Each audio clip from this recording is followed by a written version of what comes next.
É, tem alguns questionamentos e, às vezes, até assim, como vocês sabem, eu faço parte, sou da área de recursos humanos, e geralmente a gente tem algumas perguntas muito de praxe, para entender e conhecer um pouquinho os candidatos. E a gente pergunta, quem é você?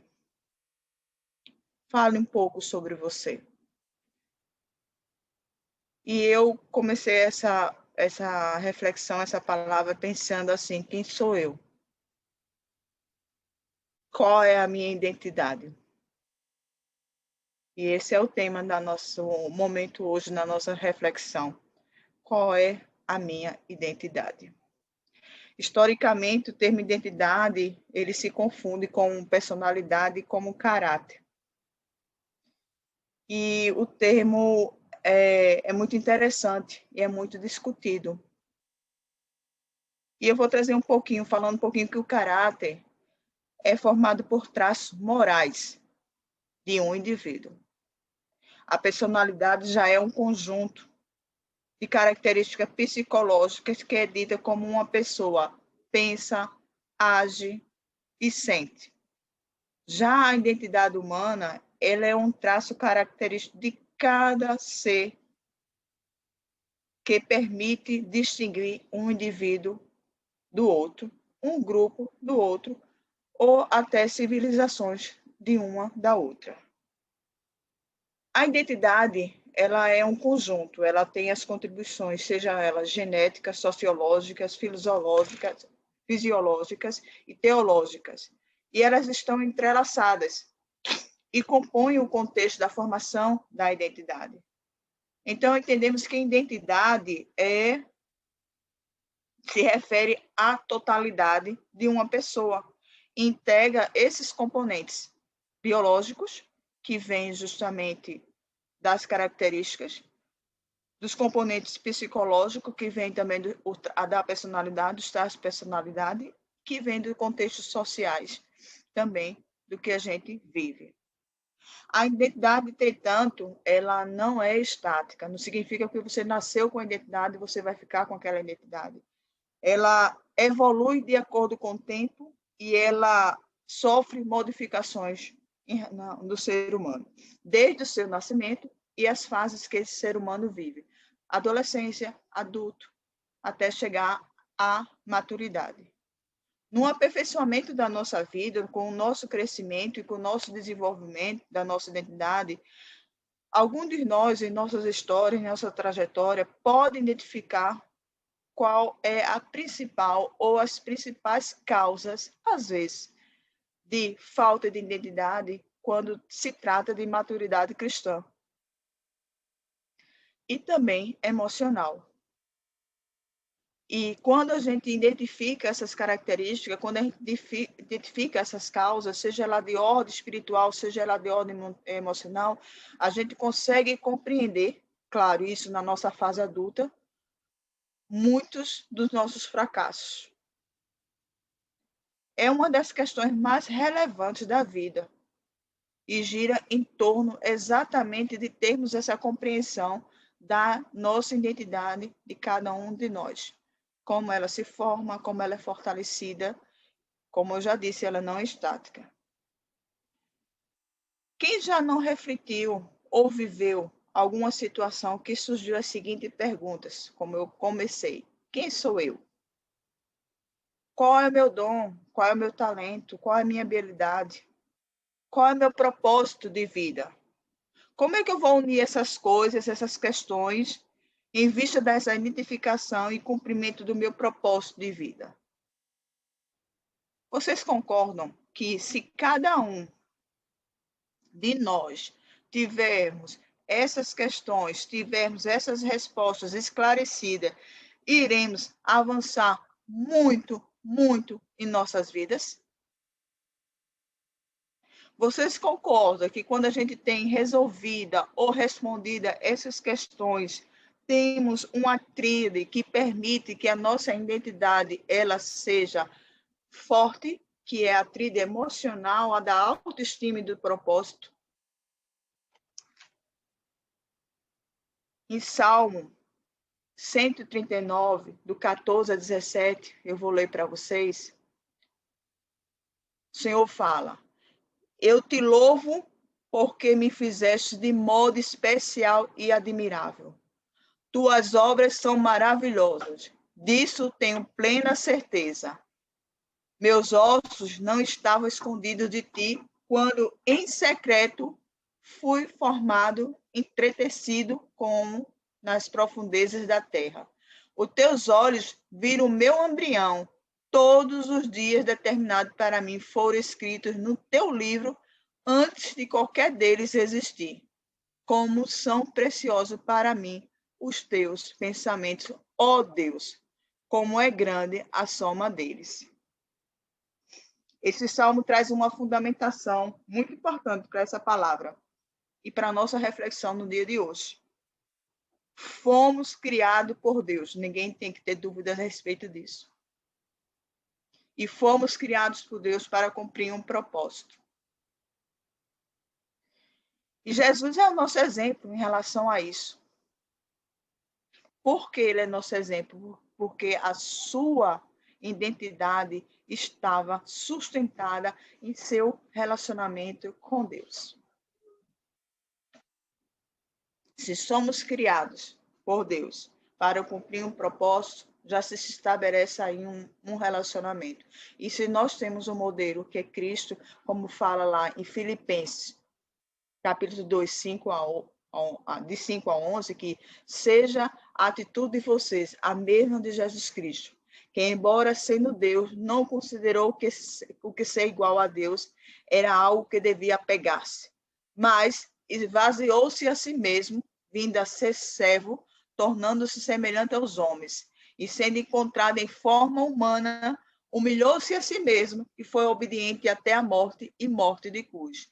Por isso, Deus o exaltou à mais alta posição e lhe deu o nome que está acima de todo nome, para que ao nome de Jesus se dobre todo o joelho no céu e na terra e debaixo da terra, e toda língua confesse Jesus Cristo é o Senhor, para a glória de Deus.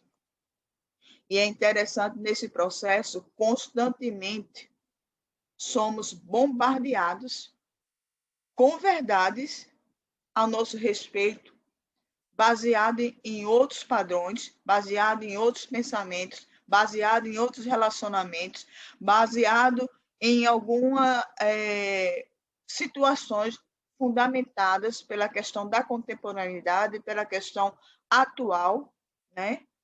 Na sua grande maioria ditada pela sociedade, mas em sua grande parte também ditada por nós mesmos. E, de fato, esse contexto tem sido parte da nossa vida. Né? Tem muita coisa que acontece que nos conduz a tomar essas decisões e achar que essas são verdades. Porque somos cercados desses conceitos, somos cercados desses pensamentos, somos cercados desse modismo, né? São tidos como verdade, mas nem sempre estão fundamentadas na verdade. Qualquer um aqui de vocês, se eu perguntar qual é a verdade, todos vão saber. A verdade é Cristo. Essa é uma verdade que liberta. Essa é uma verdade que não escraviza. E a verdade a qual me refiro, relacionada à formação da nossa identidade e que fala ao nosso respeito, está na palavra. Como lemos lá em Salmo, fica muito claro que somos criados por Deus. Como vemos lá em Gênesis, somos criados à imagem e à semelhança de Deus. Como vemos lá em Coríntios, somos nova a criatura. Somos filhos e herdeiros de Deus. Somos tesouros particulares de Deus. Somos livres. Somos templo do Espírito Santo. Somos amigos de Deus. Somos sacerdotes real e somos chamados de amigo. Ao pensar em tudo que a palavra diz a nosso respeito, você respira fundo. Principalmente quando você volta à pergunta: quem sou eu? E você negligencia isso aqui que a palavra está dizendo, que é a verdade a respeito de você, de mim. E aí você, além de respirar fundo, você tem que pedir ajuda ao Espírito Santo para viver e conhecer essas verdades, que elas não são parciais, elas são extremamente absolutas em sua essência, em sua prática.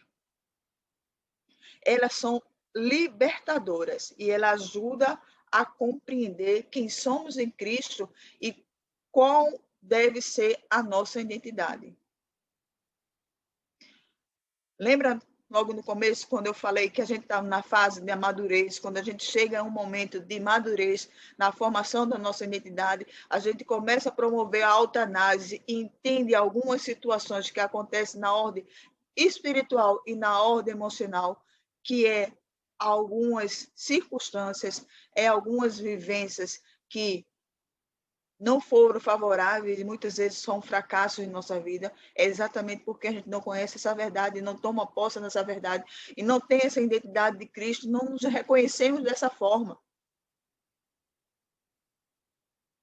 E quando eu e você, que luta com essas questões de identidade, porque queremos ser reconhecidos com a identidade de Cristo, queremos ser reconhecidos como testemunhas de Cristo, discípulos de Cristo, filhos de Deus, podemos chegar a algumas conclusões da proposta da nossa existência e responder mais de uma pergunta. Uma das grandes desafios de hoje, que eu me encontro e que você também pode estar se encontrando e talvez esteja vivendo essa situação.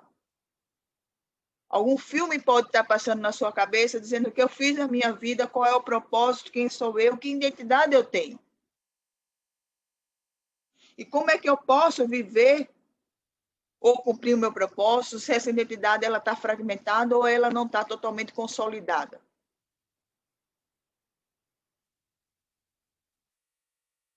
A gente tem Jesus, que nos ajuda nessa caminhada, que nos ajuda nessa formação.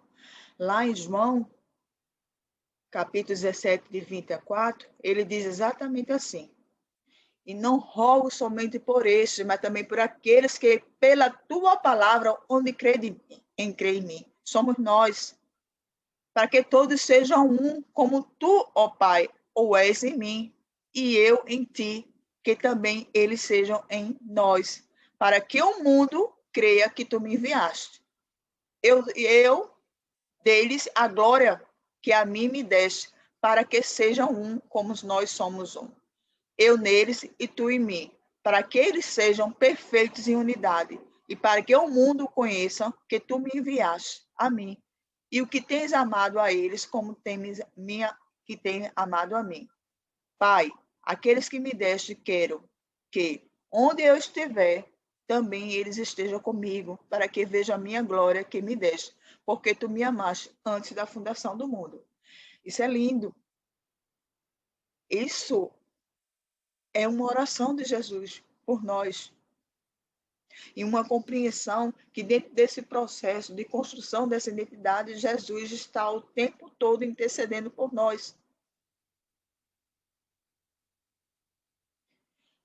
Uma das coisas muito importantes que a gente pode perceber nesse processo de formação de identidade é que não existe orfandade. Claramente, a gente vê aqui que a gente tem um pai. Em Cristo, temos uma missão a cumprir. Fomos alcançados pela palavra de Deus e pelo amor de Deus, fala lá em Gálatas. E em Filipenses, a nossa missão será cumprida, de fato, quando entendermos que para alcançar o propósito, precisamos nos esvaziar de nós mesmos e nos render à vontade de Deus, assim como Jesus nos ensinou. Essa construção dessa identidade também tem esse princípio: se esvaziar de si mesmo, para que ela possa ser formada, consolidada, fortalecida, se permitir se esvaziar de si mesmo e ser preenchido com o poder do Espírito Santo, vai nos ajudar a assumir a nossa identidade de filho de Deus. A primeira coisa que a gente precisa saber sobre a nossa identidade é que quando reconhecemos que somos amados e somos filhos de Deus, e a partir desse momento a gente aceita Jesus como Senhor e Salvador em nossa vida.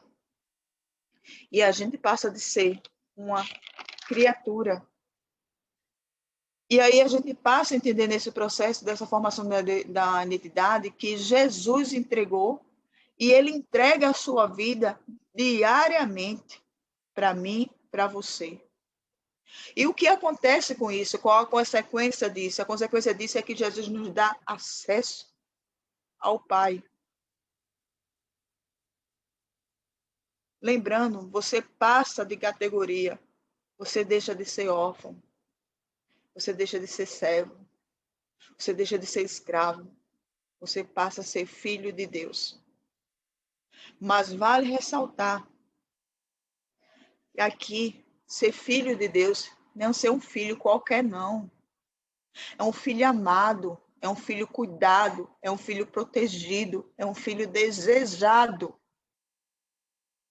É um filho também que é disciplinado.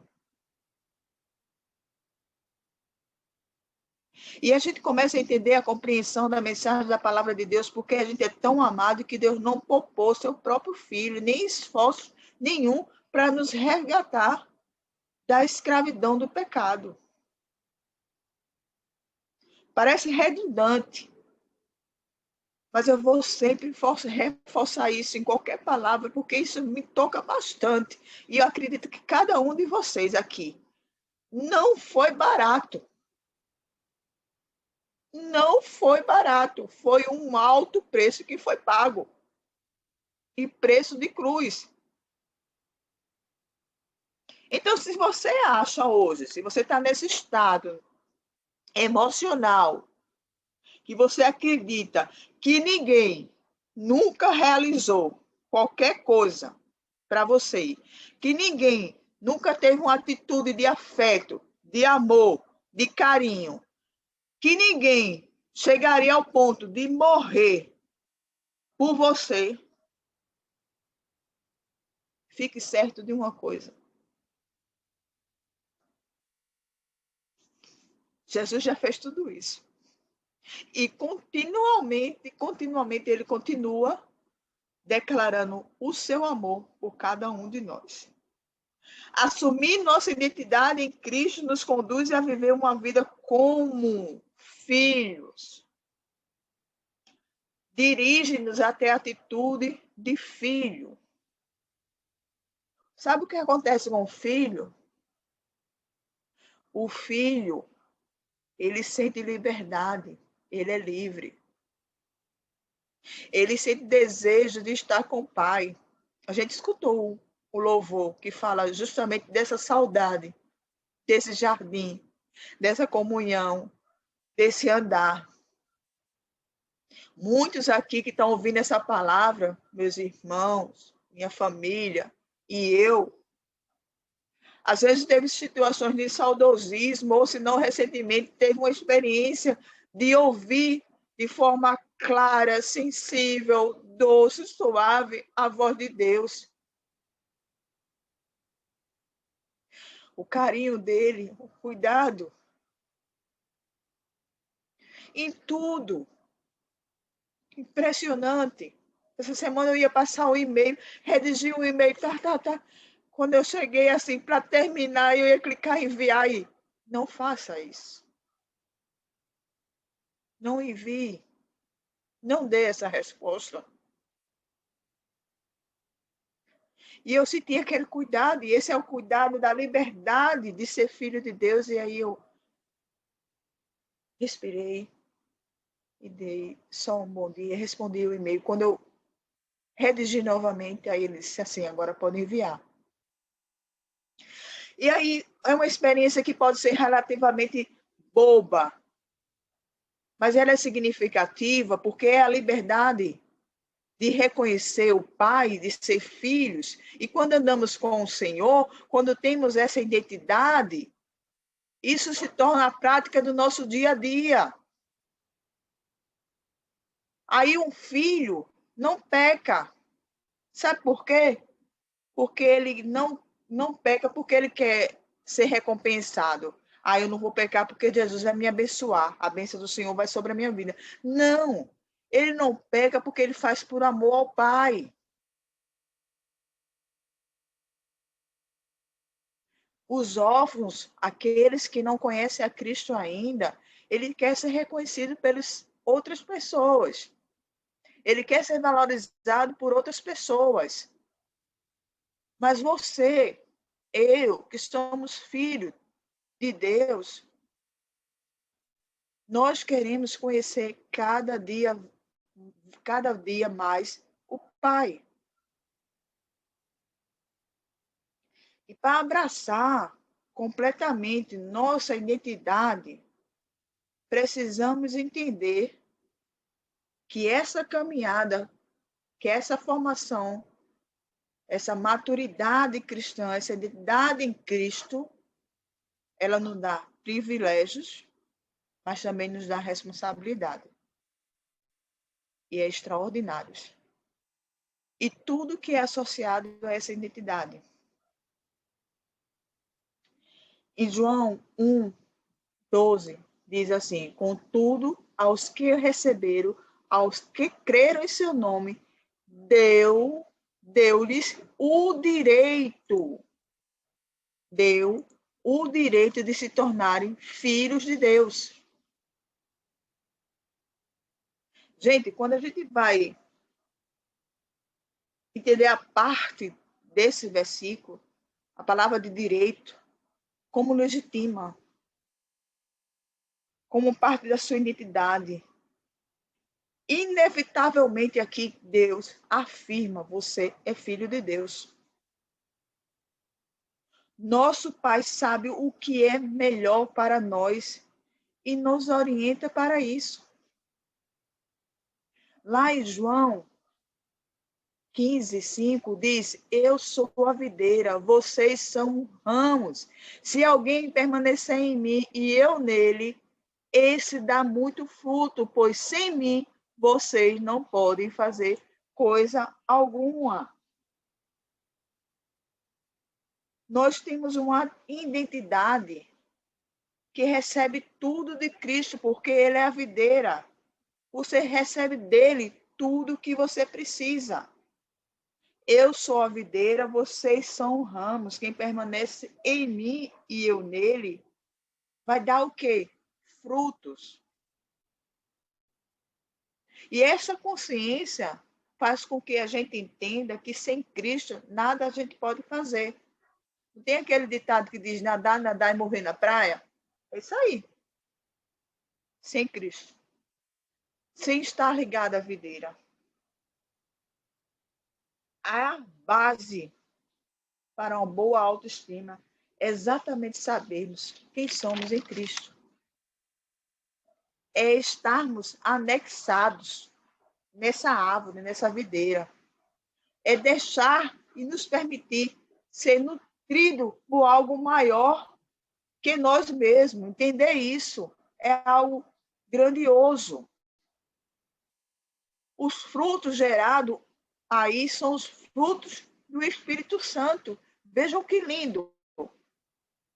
Estar ligado a essa videira significa que os frutos que vão crescer, que vão ser gerados, é os frutos do Espírito Santo, é o amor, é a alegria, é a paz, é a bondade, é a fé, é a mansidão, é o domínio próprio. E essa é a obra de Jesus para nós. Eduardo fala muito isso, de dentro para fora. Só nessa situação é que produz qualidades e características que, além de nos identificar e fortalecer nossa identidade como filho de Deus, também vai atrair as pessoas para nós e para Ele. Em Coríntios, 1 Coríntios 6, 19, 20, fala o quanto a gente é exclusivamente talentoso ou talentosa. Porque não sabeis que o vosso corpo é o templo do Espírito Santo que habita em vós, proveniente de Deus, e que não sois de vós mesmos, porque foste comprados por bom preço. Glorificai, pois, a Deus no vosso corpo, no vosso espírito, os quais pertencem a Deus. Isso é muito lindo. Isso é um dos maiores presentes que a gente tem, mais precioso em relação a esse princípio da identidade com Deus. Que além de sermos filhos de Deus, somos exclusivamente templos do Espírito Santo, aquele que nos capacita, aquele que é o nosso consolador, aquele que nos permite e que leva e faz e leva ao Senhor a nossa oração. Como o apóstolo Paulo explica quando escolhemos seguir a Cristo, nossos corpos, né? Isso Paulo fala, né? Já são e se tornam templo do Espírito Santo. E o Espírito Santo, quando a gente vive esse momento dessa formação da identidade, que o nosso corpo passa a ser templo do Espírito Santo, o Espírito Santo começa a realizar a sua obra. E a sua obra vital é justamente nos guiar, nos convencer do pecado, nos ajudar a entender e aplicar a palavra de Deus em nossas vidas e comunicar as nossas orações ao nosso Pai Celestial. Temos a oportunidade, dessa forma, de trazer a glória de Deus de uma maneira para a nossa vida, exatamente quando cuidamos dos nossos corpos. Valquíria já refletiu sobre isso, uma palavra também já foi trazida sobre isso, né? A gente ouviu outras pregações sobre isso, o cuidado do nosso corpo, o cuidar de nós mesmos. Vai lá, o segundo mandamento. Como é que eu posso amar meu próximo? Como é que eu posso ter essa identidade de amar meu próximo se eu não amo a mim mesmo, se eu não cuido do meu corpo, que é templo do Espírito Santo? Outro processo está lá em Coríntios. Para ter uma identidade de Cristo, a gente precisa fazer algo importante. Ora, vocês são o corpo de Cristo e cada um de vocês individualmente é membro desse corpo. Aqui fala que, de alguma forma, cada um, dentro dessa formação, dessa identidade cristã, faz parte de algo grande, que é o corpo de Cristo. Mas cada um tem a sua individualidade. Juntos é o que a gente faz aqui na plataforma. Juntos realizamos a obra do Senhor. Mas no individual, cada membro do corpo desempenha um papel fundamental. E tem um chamado para isso, e tem um propósito para isso. E quando você reconhece a sua identidade, você sabe exatamente para que você foi chamado.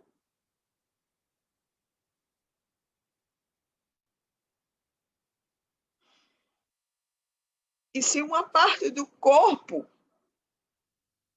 se eu não consigo, se Valquíria não consegue, se Eduardo não consegue, se mamãe não consegue, se Sil não consegue, se a Zidete não consegue, se Felipe não consegue fazer o que individualmente você está chamado para fazer, todo o corpo sofre. Está lá em Coríntios 12, 26. Quando o membro sofre, todos os outros sofrem com ele. Quando o membro é honrado, todos os outros se alegram com ele.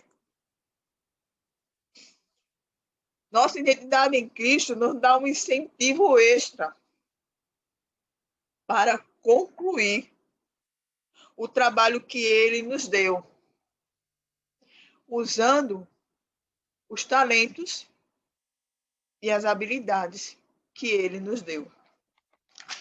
E nós não podemos enterrar esses talentos. Também não podemos procrastinar aquilo que Deus tem mandado a gente fazer.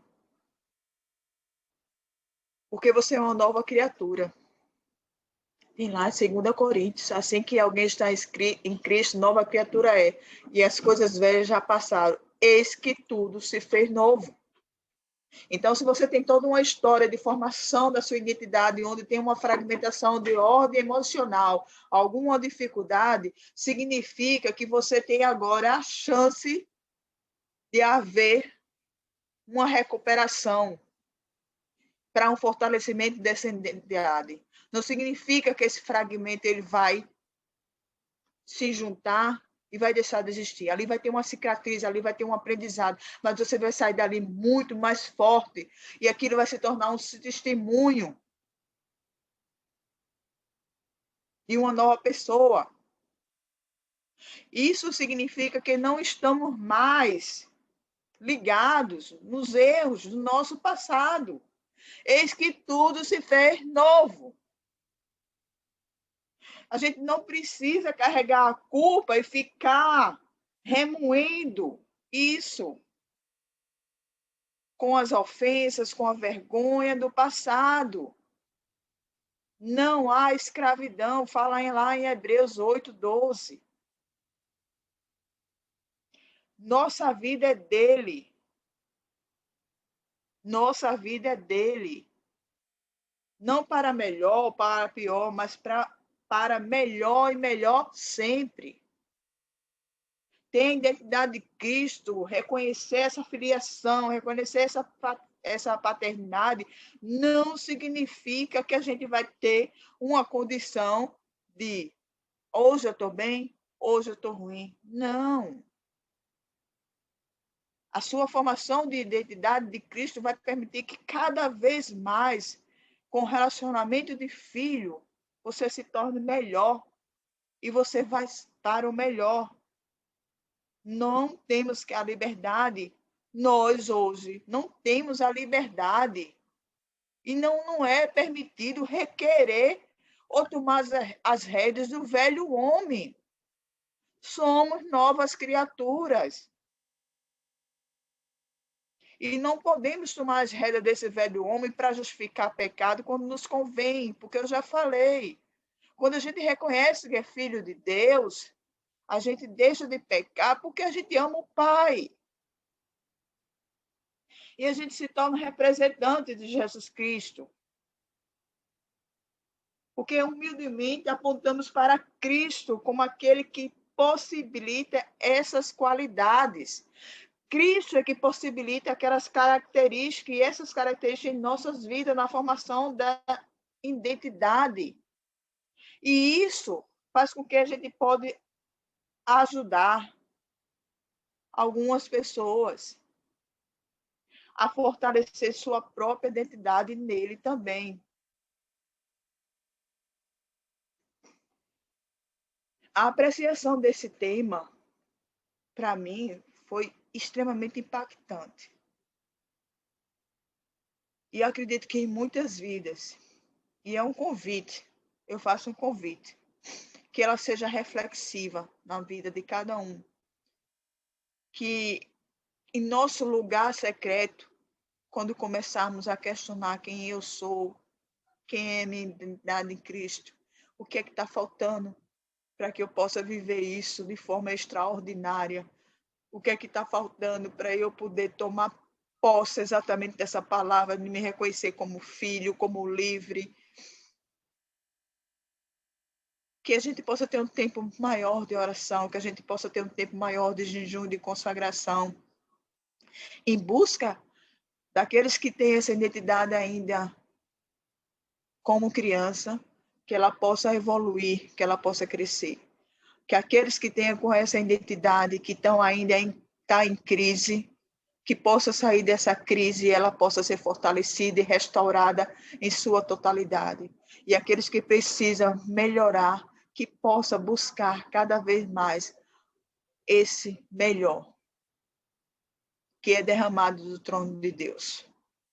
E isso não está desassociado de forma alguma com o propósito que Deus tem na nossa vida, com a autoestima e com o equilíbrio emocional. Saber que estando em Cristo, teremos a vida eterna. Em 1 João,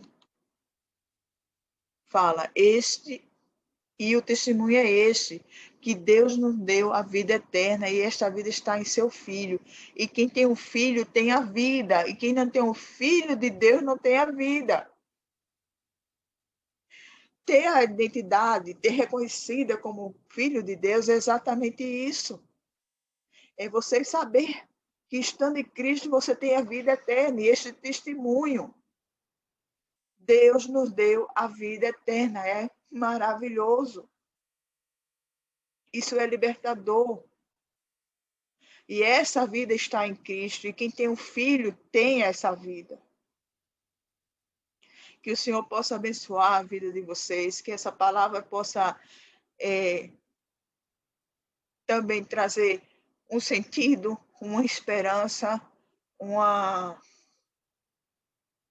um renovo, um transbordar da unção do Senhor, do Espírito Santo, da alegria, do ânimo, do equilíbrio, da transformação, daquilo que tudo Deus tem reservado para aqueles que são seus filhos.